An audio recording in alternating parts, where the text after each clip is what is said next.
What is up, everybody? Welcome back to the channel. It is me, as always, Jello, and today we have the Keter Sanctuary quick start deck. This one is a little late, just like the Dark States one. I didn't think that the Stoicheia start deck has been revealed at the time of recording would be revealed as quickly as it was. I haven't been paying attention to the stream schedules, so I apologize for this one being a little late, but let's get straight into the Keter Sanctuary start deck. So of course we have our Hopeful Wings Soel. Its ability is the same as every other starter's ability. You just get to draw if you go second upon riding.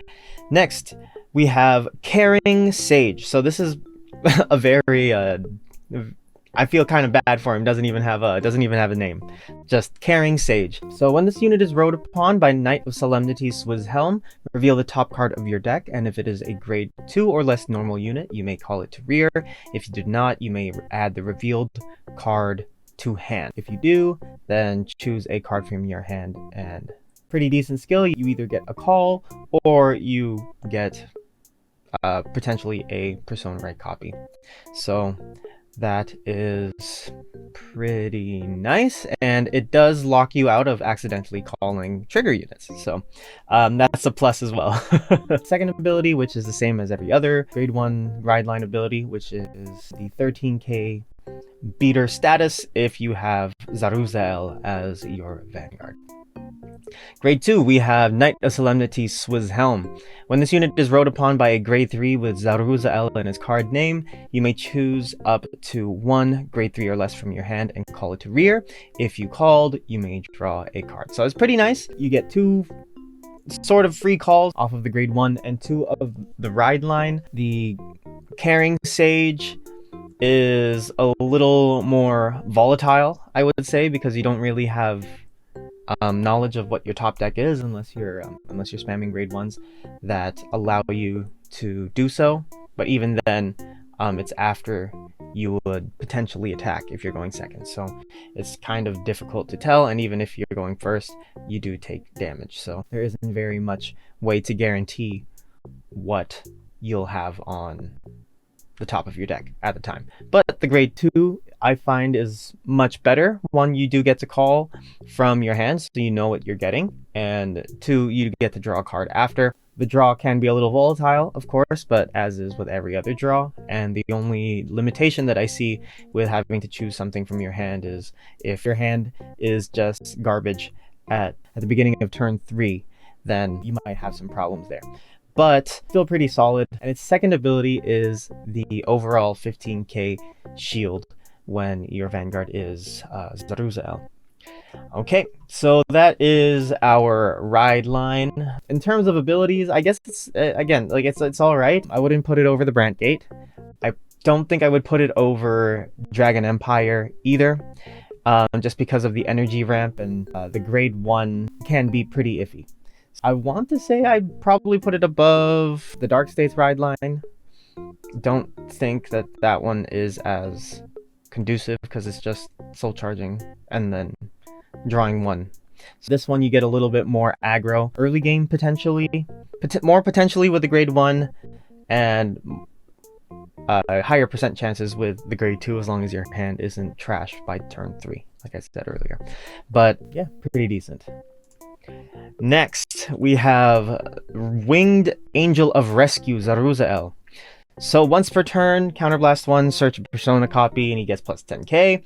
And his second ability is when this unit attacks a Vanguard, Energy Blast 4, choose a grade 3 or less unit from your drop, call it to rear, and it gets plus 10k until end of turn. So I feel like a lot of Angel Feather players are very disappointed with how this one came out, regardless of what its power level is. I think it's decent. It does give you the ability to toolbox your drop zone, which is nice. You can keep cycling key units and not have to worry about losing them permanently unless you're playing against a deck that binds, for example, is really good. And plus you also get the 10k power, so if you're Persona riding turns 4 to 7, that unit's at plus 20k. And the nice thing also about it is that you don't have to call to an open rear. So this guarantees you 4 attacks per turn as long as you have 2 slapping lanes prior to activating his ability. But yeah, pretty nice. I wouldn't put it above Brantgate again. I wouldn't put it above Dragon Empire. I just like the crits. And Dark States, again, it's almost the same thing, except instead of drop zone, it's soul. So it really depends on setup. I just feel like setting up a drop zone is a lot easier in a lot of matchups compared to setting up a soul. But of course, Dark States is the soul nation, so they won't have too much of an issue getting key units into the soul anyway. But again, I feel like just getting things into the drop is much easier because there are more outlets for you to be able to do that throughout the game. But yeah, that is Zareusael. And next we have the 4 support cards, and I just want to say that with these cards especially, and a bit of the ride line, am I the only one that thinks that the art is a little blown out? It just looks like it looks like a lot of the art has just been whited out from pumping the brightness all the way to 110. But everything still looks really nice. Anyway, into the abilities. We have Tolerance Wizard, and he is the ride phase discard Soul Blast 2 to draw a card. Next, we have Resurgence Dragon. When this unit is placed from drop, there we go. If you have a grade 3 or greater Vanguard, this unit gets plus 10k until end of turn. So this is generic too, which is pretty nice, because that probably means that Akina's main Vanguard might be doing the same gimmick. Next, we have Lady of Sparkling Staff Shea. She's the Counterblast 1, Energy Blast 2 on boost to draw and get plus 5. And we have Medical Shot Angel, who calls herself upon being discarded as Rest. And that is it for the Keter ride line. The energy values for this deck are going to be the same as the Dark States and the Brentgate, as they don't have any energy rampers right now. So again, if you are going first with this deck, your main pressure points will be from turns 3 to 7, because you get your initial grade 3 turn, which is your turn 3, and you're able to start pressuring there, and then you have turns 4 to 7 if you aren't stopping the Energy Blast ability.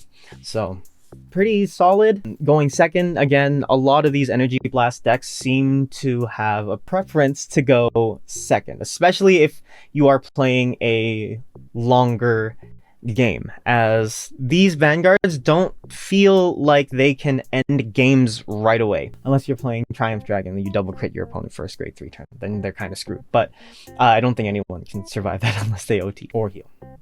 But yeah, these do feel like they're going to be like games that are purely the start deck versus start deck are going to last quite a bit longer, especially on release, because nothing else does anything besides these. And of course we have prior support, but we won't get the full extent of these decks' strengths until we get to DZ1. Thank you, Bushi, by the way, for taking out the BT, because that would have been a nightmare to have to say every single time.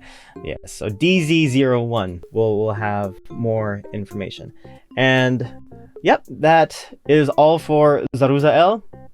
It took me a little bit to figure out the pronunciation of his name properly. I don't even know if I'm pronouncing it properly, but that's what I'm going with. And he is pretty interesting. So again, like I said, any deck that can call from the drop zone is a fun utility deck, because your drop zone just becomes effectively a free call hand, which is nice. And yeah, I used to play a lot of Grand Blue, so this is something right up my familiarity alley. And yeah, that is it. Thank you so much for watching. What do you think of this Angel Feather Grand Blue imposter? And where do you think this places on the power scale of the current start decks? I know that a lot of people have opinions about the next one that's coming up, which is the Stoicheia start deck, but that will have to wait for the next video, which I will be recording promptly after this one. Anyway, guys, thank you so much for watching. Hope you all have a great, happy New Year celebration, and I'll see you in the next one.